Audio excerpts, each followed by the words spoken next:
Olá pessoal, vamos agora para a nossa última aula sobre os grupos sistematicamente vulnerabilizados. A gente terminou, né, a nossa última aula falando sobre jovens, né, e sobre o Estatuto da Juventude.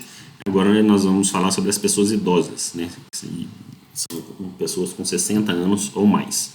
E por que as pessoas idosas são consideradas um grupo sistematicamente vulnerabilizado? Muito por conta de preconceito, né, que pessoas idosas são vistas como os inúteis ou fardos a serem carregados, e vítimas de negligência, principalmente abandono, né?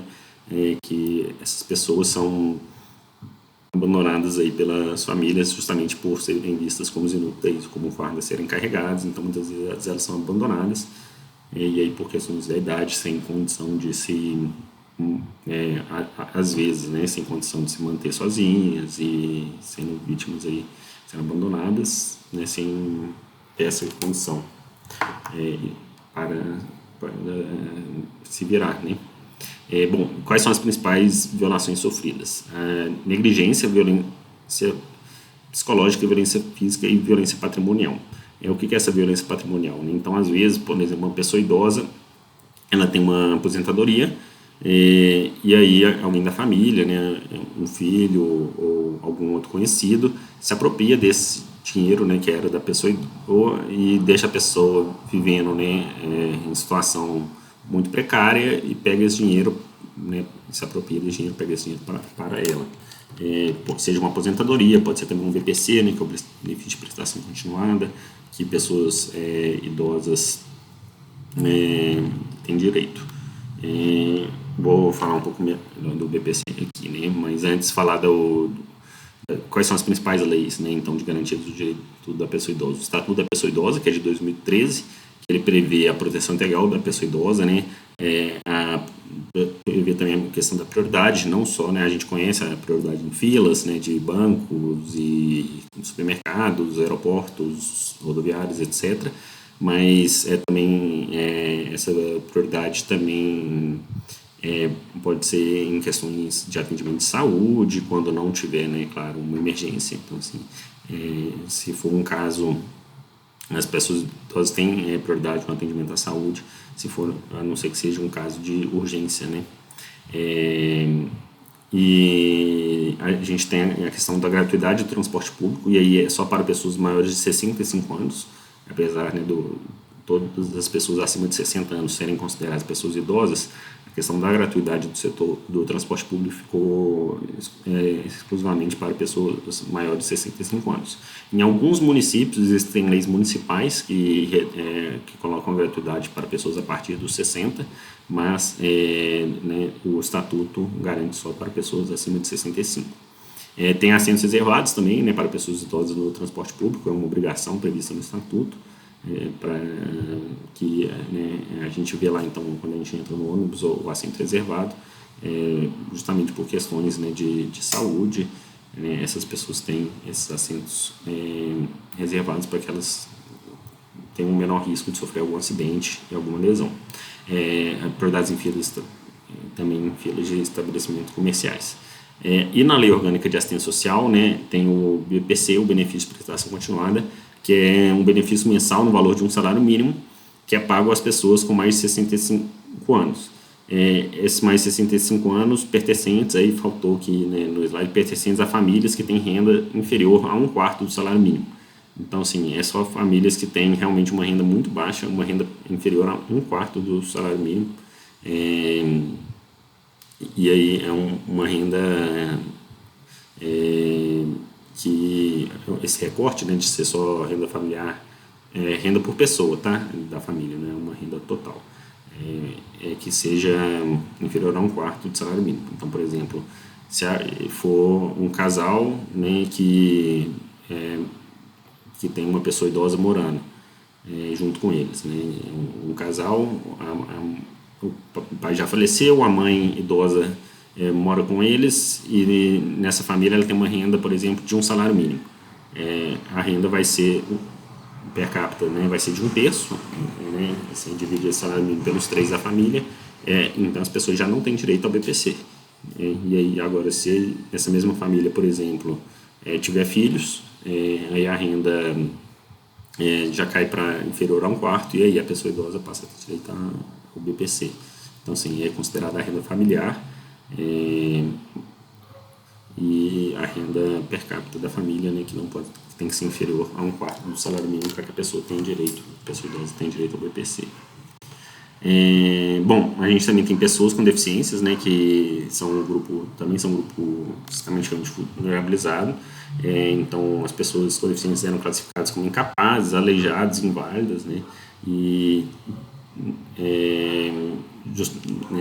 sofrem muito preconceito, ainda sofrem, né, e elas têm, em questões de inacessibilidade e dificuldade de acesso a serviços de direitos básicos.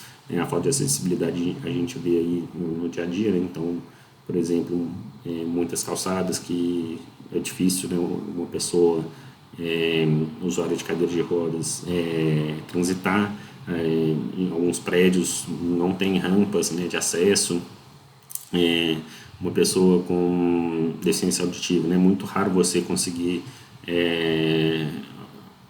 a questão da Libras, né, pessoas que falam em Libras para poder auxiliar pessoas com deficiência auditiva. Então, assim, são várias, né, formas de inacessibilidade que essa falta de acessibilidade ela dificulta, né, com que a pessoa consiga acessar direitos básicos. Então, talvez assim, uma pessoa surda que vá num hospital, numa UPA, né, pode chegar lá e não conseguir relatar o que ela está sentindo porque, né, não tem ninguém que fala Libras. Então, muitas vezes ela vai precisar que tenha alguém com ela que fale para poder relatar. Então, essa dificuldade de acessar direitos. Também dificuldade de inserção no mercado de trabalho, né, porque o mercado de trabalho muitas vezes não vai absorver essas pessoas. E, bom, atualmente, né, quais são as principais violações sofridas? Negligência, violência psicológica, violência física, abuso financeiro e também violência institucional. O abuso financeiro é similar ao que eu falei, né, da questão da pessoa idosa, né, de que às vezes essa pessoa com deficiência pode ter algum benefício, né, ou as pessoas com deficiência também têm direito ao BPC, por exemplo, e aí as pessoas, né, podem se aproveitar e pegar o BPC para ela, se apropriar do recurso e deixar a pessoa com deficiência vivendo em condições precárias.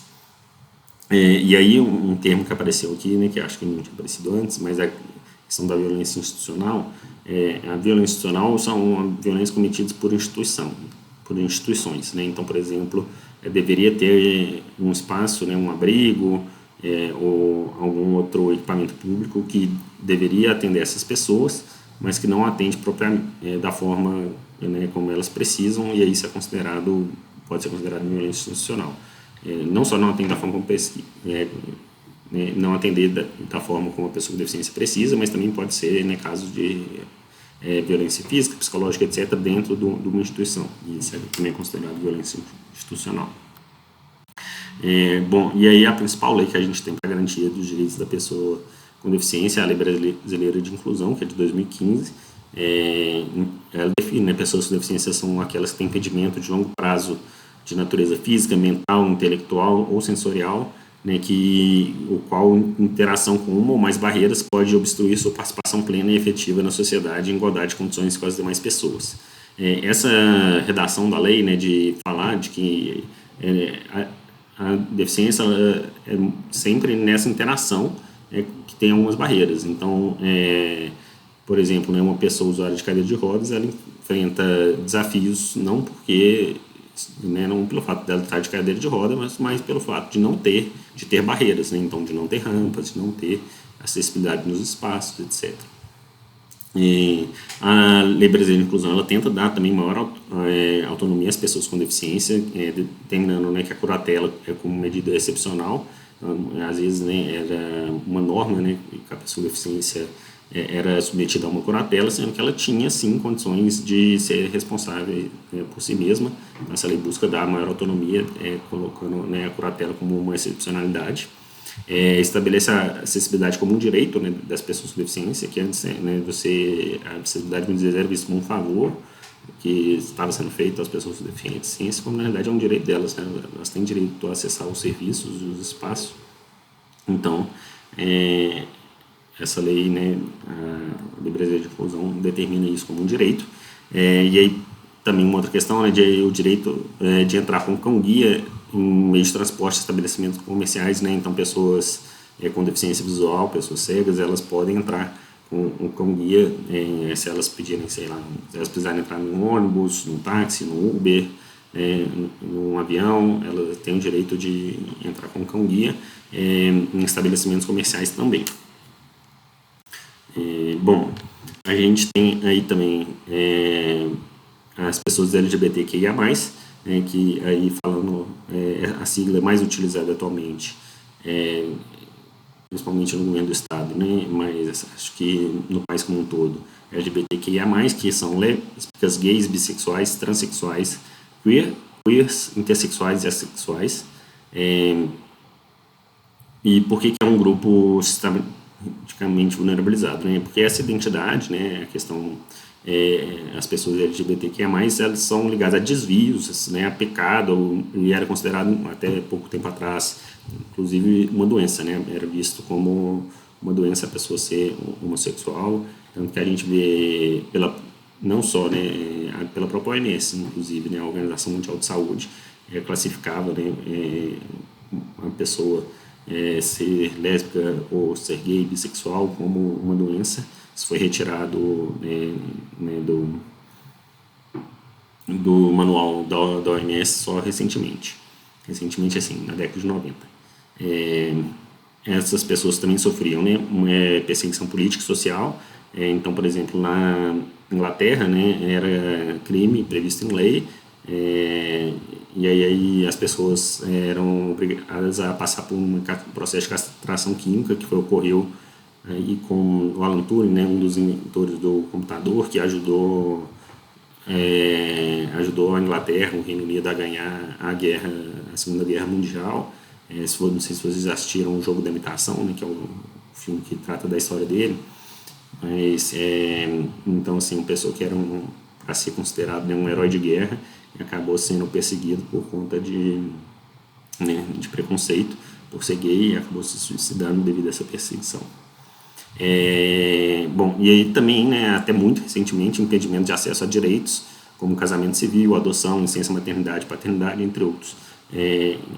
O reconhecimento, né, do direito ao casamento civil foi só em 2011, aí a gente vê até hoje, né, um congresso tentando barrar, né, o casamento civil, né, e aí destacando, né, o casamento civil. A gente não está falando de casamento religioso, né, a gente está falando de casamento civil, e mesmo assim, né, o Congresso aprovou recentemente aí, uma comissão do Congresso, né, não, uma comissão da Câmara, que aprovou, né, um projeto de lei tentando impedir o casamento civil entre pessoas do mesmo gênero. Bom, as principais violações sofridas atualmente, né, discriminação por orientação sexual e identidade de gênero, violência física e psicológica e a violência sexual, né, que são as principais violações que as pessoas ainda sofrem. Quais normas que a gente tem de promoção? Aqui tem um errinho, né, promoção dos direitos da população LGBTQIA+. O decreto 8727 de 2016, que dispõe sobre o uso do nome social e o reconhecimento da identidade de gênero de pessoas travestis e transexuais. E vocês estão vendo aqui, né, que a gente não tem, né, tantas leis assim. A gente tem algumas decisões, né, no âmbito do judiciário. Então, o reconhecimento da união estável, né, pelo STF e do casamento civil entre pessoas do mesmo sexo. A determinação do CNJ, mesmo com o reconhecimento da união estável do direito, né, a união estável do casamento civil pelo STF em 2011, muitos cartórios ainda se negavam, né, muitas vezes o dono do cartório alegava, negava quando a pessoa ia tentar acessar o direito, e aí teve uma determinação do CNJ em 2013, né, proibindo o cartório de negar o casamento civil de pessoas do mesmo sexo. E em 2023, né, a gente teve uma outra decisão do STF que equiparou ofensas contra pessoas LGBTQIA+ ao crime de injúria racial. E justamente, né, como a população LGBTQIA+, ainda é alvo de muito preconceito, a gente vê que os avanços, né, e a garantia de direitos não vão previstos em lei, mas sim por meio de decisões judiciais. E aí, né, como eu não vou entrar em, como eu tinha falado, eu não vou falar de todos os grupos sistematicamente vulnerabilizados que a gente tem previstos, né, aqui no estado, mas trazendo aqui alguns casos. Então, um grupo, né, que é pessoas com sofrimento mental, né, que a gente teve o caso do Hospital Colônia de Barbacena, aqui em Minas Gerais, que mais de 60 mil pessoas morreram no hospital em decorrência dos maus tratos sofridos na instituição, morreram de fome, de doenças, por conta da própria forma, né, algumas formas de tratamento que era dito, né, que era tratamento, mas que na realidade né, de tratamento não tinha nada, que acabava levando à morte dessas pessoas. E importante destacar também, no Hospital Colônia de Barbacena, nem todo mundo que estava no hospital eram pessoas com sofrimento mental. Então, muitas vezes, pessoas em situação de rua eram enviadas para lá, né, porque está aqui na praça, está incomodando, e aí era enviado para o hospital, pessoas em situação de rua, pessoas LGBT, principalmente pessoas trans, eram enviadas para lá como, né, se elas tivessem algum problema, né, de saúde mental, mas muitas das pessoas que eram internadas lá não tinham problema de saúde mental, mesmo assim eram mantidas lá. Sobre isso tem um livro e tem um filme também da Daniela Arbex, que se vocês procurarem, acho que vocês conseguem encontrar, chama O Holocausto Brasileiro, que trata da história do Hospital Colônia de Barbacena. Vocês conseguem encontrar tanto o livro quanto o documentário. A gente teve o massacre do Carandiru, então, né, pessoas privadas de liberdade, são outro dos grupos sistematicamente vulnerabilizados. O massacre do Carandiru, né, 111 presos foram mortos após a entrada da polícia na casa de detenção, grande parte deles executados.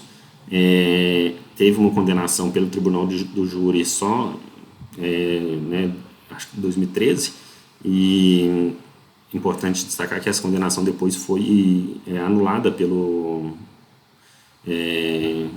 tribunal em São Paulo, depois de que os condenados entraram com recurso. Então, né, um massacre aí com mais de 100 pessoas mortas e que não teve, né, responsabilização criminal. E aí também, né, outra chacina que a gente teve no país, né, a chacina da Candelária, não sei se vocês já ouviram falar, né, mas foi 8 crianças e adolescentes em situação de rua que foram mortos próximo à Igreja da Candelária no Rio de Janeiro, e depois descobriu-se, né, que eles foram mortos por policiais próximos à Igreja da Candelária. E aí, como eu falei mais cedo, de interseccionalidade, né, então nesse caso pegando tanto crianças e adolescentes quanto, né, a questão da situação de rua. E a gente também tem, né, algumas condenações do Brasil na Corte Interamericana de Direitos Humanos que são relacionadas com grupos sistematicamente vulnerabilizados. Então, teve o caso, algum fala aqui, né, dessas condenações, teve o caso Herzog e outros, né, do Brasil, que foi o jornalista Vladimir Herzog, que morreu sob tortura após ser preso de forma arbitrária pela ditadura, né, e aí, no caso, ativistas e jornalistas e pessoas que fazem denúncias, né, contra a ditadura, contra regimes autoritários, que também são considerados um grupo sistematicamente vulnerabilizado. E aí a gente teve essa condenação justamente porque não aconteceu absolutamente nada com as pessoas que mataram Vladimir Herzog, né, então a questão da impunidade que levou à condenação do Brasil. O caso Nogueira de Carvalho e outros contra o Brasil, em 1996, o Nogueira de Carvalho era um advogado defensor de direitos humanos. Ele denunciava a atuação de grupos de extermínio, e aí ele foi assassinado. E também, mais uma vez, né, a Corte Interamericana de Direitos Humanos, ela considerou que o Brasil não investigou propriamente esse assassinato, né, para descobrir os responsáveis pelo assassinato. E aí, destacando, né, defensores de direitos humanos mais um grupo sistematicamente vulnerabilizado, né, que justamente como eles estão denunciando violações de direitos humanos, eles são perseguidos e, né, correm risco de vida, como nesse caso. Então, mais um grupo aí sistematicamente vulnerabilizado. Outro caso também recente, né, recente assim, a condenação na Corte Interamericana de Direitos Humanos foi recente, o caso é de 1998. Uma explosão na fábrica de fogos Santo Antônio de Jesus que levou à morte de 64 pessoas, sendo 22 crianças. Né? E aí a gente tem a questão, né, das más condições de trabalho, do trabalho infantil e etc. Então, mais um caso aí de condenação do Brasil na Corte Interamericana de Direitos Humanos relacionado a grupos sistematicamente vulnerabilizados. Bom, e aí para encerrar, né, como a aula não é síncrona, a gente não vai ter como debater, mas deixar para vocês refletirem, né, algumas questões, né, pensando, né, que a gente já tem aí vários grupos historicamente vulnerabilizados, mas a gente também foi falando da legislação, né, que busca garantir o direito desses grupos. Mas a gente sabe, né, que apesar de estar previsto na legislação, muitas vezes essa legislação não sai do papel. Então, o que você vê, o que você pensa são os principais desafios para a gente conseguir efetivar esses direitos, para tirar esses direitos do papel, né, que medidas que a gente pode tentar tomar para que os direitos sejam respeitados na prática.